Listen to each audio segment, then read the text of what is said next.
If you guys enjoyed this video, don't forget to hit the like button and subscribe. My goal is to reach 100 subscribers, and I would greatly appreciate it if you guys hit that like and subscribe button.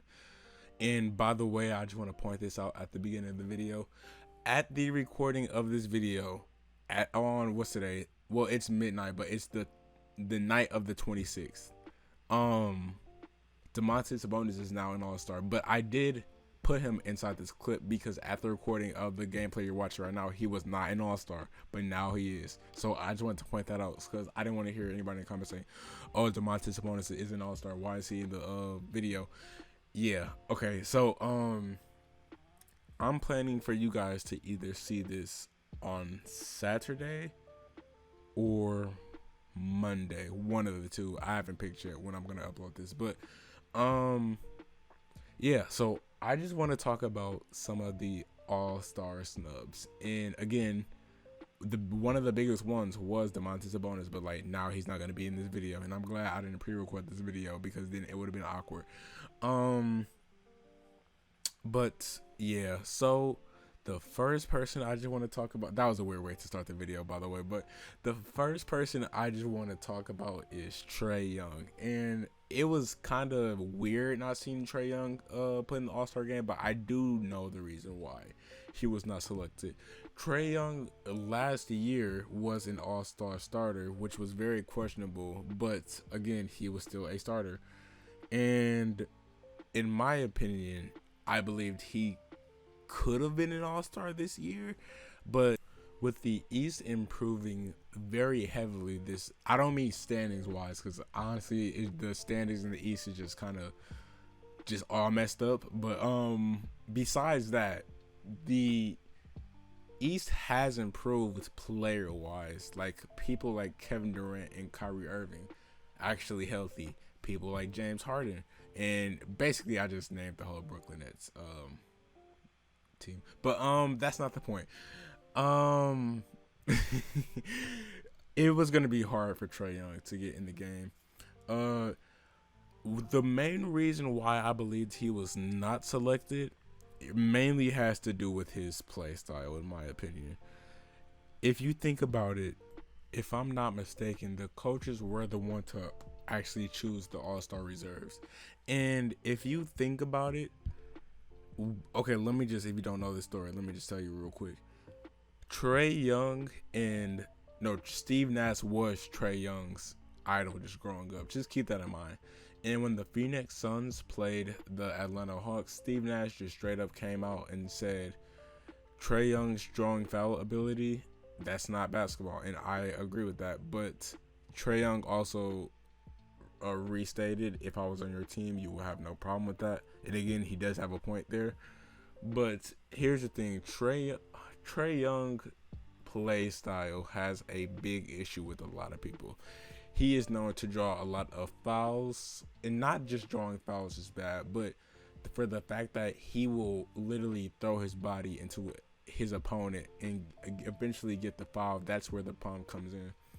And I believe a lot of head coaches, they don't like that. And if they're the ones voting for the players, why would they not, vote for them? I think I said that right. Why would they vote for him? I'm sorry. But yeah, that's just my opinion on that Trey Young situation. But if you just ignore that, I do believe he should have been an All-Star in a way, because I say that because who are you putting him over? That's the main question. And I don't know. But yeah, so that's all I can say about that. But the next player I will be talking about is Chris Middleton. And Chris Middleton is a very good basketball player. I'm not going to be biased here. He's very efficient, as past season also. Last season, he was 0.3 away on field goal percentages, I believe, from being 50, 40, 90. But that's just the type of player he is. He is the second best player on this Bucks team besides Giannis, and I do believe he can be the second best player on a championship team, especially if your teammate is Giannis Antetokounmpo. But then again, I'm not gonna lie to you. I don't know if this was me being biased again, or if this was just like, I don't know. I believed he should have been an all-star just for I just believed he would have been. But then there were newcomers like Jaylen Brown, Julius Randle, and eventually Domantas Sabonis overtook Kevin Durant's spot as an all-star. Well, Kevin Durant is still credited as an all-star. He just won't be playing. But yeah, I was a little upset not seeing he was an all-star. It was kind of cool seeing Dante, his teammate, rep his old all-star jersey because he believed he should have been an all-star. But yeah, I'm gonna move on from him because I'm getting a little bit too personal there. But yeah, Chris Middleton should have been an all-star. That's all I gotta say. And one I was surprised with was Brandon Ingram not being an all-star over Zion, which I do kind of understand, but I just believed they would have gave it to Brandon because it was really close between the two in my opinion. But I do understand why they would have gave it to Zion, but I was just expecting Brandon to be the second time all-star. But yeah, Brandon, again, he's would you call him the second option? He's a player for the Pelicans. That's all I'm gonna say. They have been picking it up recently, kind of. They're still one of the worst teams in the league, obviously, because that really has to do with them being in the West. But again, I initially when I saw the All-Star results, I was kind of shocked Zion was on there and not Brandon. Maybe I just haven't been paying attention to Pelican games quite closely, but from first glance, I was just expecting to see Brandon. But I'm not mad at the Zion pick either. The next player I was gonna talk about in my notes was Domantas Sabonis, but we all know how that turned out. He is an all-star now, and he just deserved it. I'm gonna just talk about him for a second. For the fact about him being he started off the season just dominating, literally dominating, and nobody talked about it at all. He was looking like one of the best bigs in the league so far.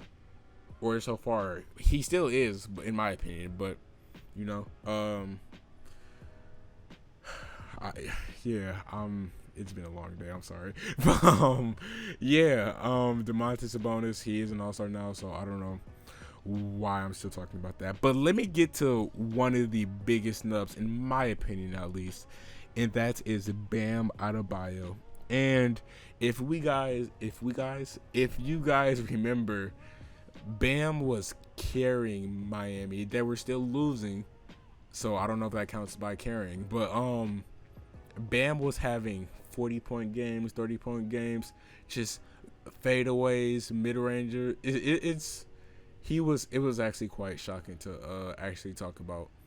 But not talk about. What am I talking about? But sorry, I'm trying to do as very less editing in this video, as you can tell. But you know. It was literally a shocker. I was expecting Bam to be a second-time All-Star this season, but I don't know. It doesn't even have to do with the Heat not having just the best record, because Bradley Beal would not be a starter. You can obviously tell this year they didn't count records into the equation, but again, Bam Adebayo is not a NBA All-Star, and that was one of the more surprising ones to me. I don't know if I was expecting Bam or Chris. I want to say Chris just because, you know, he's on my favorite team, but if I think about it more, I don't know. But yeah, it was really surprising not seeing Bam on this team. And there is a few more players, but I do want to talk about who I do believe was snubbed, but this player isn't actually in the clip you're watching, so you may have no idea who I'm talking about, but it is Tobias Harris. And I do understand why he wasn't an all-star. It kind of seems like mostly, or not every season, because he has had a few seasons struggling, but he is always in the conversations, and it's just like the same like this year. But he is dominating for the Philadelphia 76ers. He is looking like the Clippers Tobias, if we all remember that. But he is being coached by his old coach in Doc Rivers. So maybe that is helping. Maybe he was, just think about this for a second.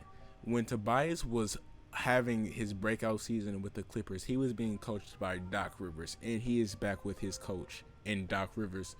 So maybe we can give Doc the credit there. He's bringing out the best in Tobias Harris, because if I do believe Doc knows Tobias Harris the best. Sorry, I had a brain fart there for a second. But yeah, I'm just surprised. Not even surprised, because it's gonna be hard to think about 3 Philly players actually being in the game, but we have seen 4 before in that Hawks team that highly underperformed, and 2 of them were arguable that they shouldn't be All-Stars in the first place, especially one of them. But the second one is kind of a question. But yeah, I don't know. It's just Tobias has been balling out, and he's not going to get any credit for that right now, at least. But yeah, that's going to be the end of today's video, and I'd like to thank you guys so much for watching. If you guys like this video, don't forget to hit the like button and subscribe, and I will see you guys on the next video. Peace.